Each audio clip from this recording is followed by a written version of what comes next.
ఎన్టీఆర్ జిల్లాలోని పెనుగంచిప్రోలు, ఇబ్రహీంపట్నం ఆకాంక్షిత బ్లాకులను ఆదర్శ బ్లాకులుగా తీర్చిదిద్దేందుకు సమిష్టి కృషి కొనసాగుతుందని కేంద్ర ప్రభారి అధికారి ఎన్ అశోక్ బాబు తెలిపారు.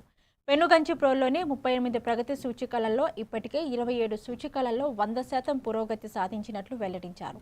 పాఠశాలలలో, ఆరోగ్య కేంద్రాలు, జలజీవన్ మిషన్ పనులు, అంగన్వాడీ కేంద్రాలను పరిశీలించిన ఆయన మిగిలిన సూచికల్లోనూ త్వరగా లక్ష్యాలు చేరుకోవాలని అధికారులను సూచించారు. Good evening. So, as part of Niti Aayog's aspirational block program, రెండవసారి నేను ఇక్కడ పెనుగంచిప్రోలు విజిట్ చేయడానికి వచ్చాను. గతంలో అక్టోబర్ మాసం 7 డిస్ట్రిక్ట్స్లో 15 బ్లాక్స్ని ఐడెంటిఫై చేశారు. దానిలో భాగంగా ఎన్టీఆర్ జిల్లా పెనుగంచిప్రోలు, ఇబ్రహీంపట్నం మండలం యాస్పిరేషనల్ బ్లాక్స్గా ఐడెంటిఫై అవ్వబడినాయి.